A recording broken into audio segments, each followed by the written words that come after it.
প্রথম কথা হচ্ছে যুক্তরাষ্ট্রের সঙ্গে আমাদের কোনো গোপন চুক্তি নাই। এই যে চুক্তি সেটা আমরা প্রকাশ করে দিয়েছি। আমার সঙ্গে ওয়াশিংটনে যুক্তরাষ্ট্রের আপনার energy minister, energy secretary Chris রাইটের সঙ্গে আলাপ করেছি। তার সঙ্গে আমি বেশ কয়েকটি বিষয়ে কথা বলেছি। আমরা গোপনীয়তার স্বার্থে এটা এখনো প্রকাশ করতে পারছি না, কিন্তু আমাদের প্রতি আমাদের জ্বালানি সিকিউরিটির জন্য তারা সাপোর্ট করবেন সেই নিশ্চয়তা আমাদের। প্রথম কথা হচ্ছে যুক্তরাষ্ট্রের সঙ্গে আমাদের কোনো গোপন চুক্তি নাই। এই যে চুক্তি সেটা আমরা প্রকাশ করে দিয়েছি। 2 নম্বর কথা হচ্ছে যে কেউ কেউ বলছেন যে এই চুক্তির কারণে আমাদেরকে আমেরিকার কাছে পারমিশন চাইতে হচ্ছে।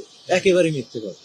এই রাশিয়ান তেল কেনার ব্যাপারে সব দেশের উপর রেস্ট্রিকশন আছে, আমেরিকান রেস্ট্রিকশন। সুতরাং আপনাকে সেই রেস্ট্রিকশনের ওয়েভার চাইতে হবে। এটার সঙ্গে চুক্তি বাণিজ্য চুক্তির কোনো সম্পর্ক নেই। আমরা সব রকম সোর্স থেকে কিনবো। আমরা চাইছি যে আমাদের ক্রেতারা সুলভ মূল্যে এই ডিজেল কিংবা অন্যান্য এনার্জি প্রোডাক্টগুলি পান।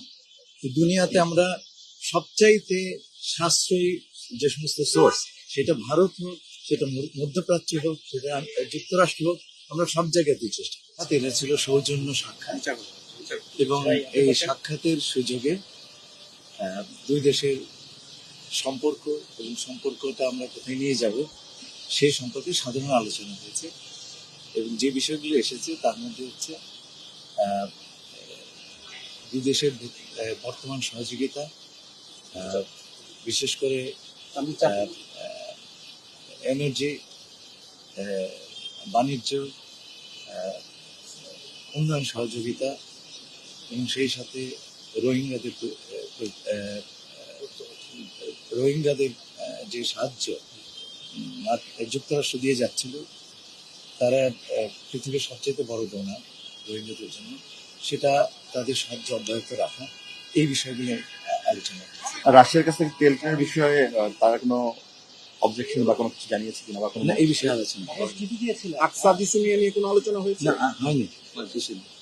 জ্বালানি নিয়ে যে সংকট চলছে এখন, বাংলাদেশ রাশিয়াকে তেল কিনতে একটা চিঠি দিয়েছিল, শুনেছি জ্বালানি মন্ত্রণালয় বলেছিল, সেটা নিয়ে কোনো আজকে আলোচনা।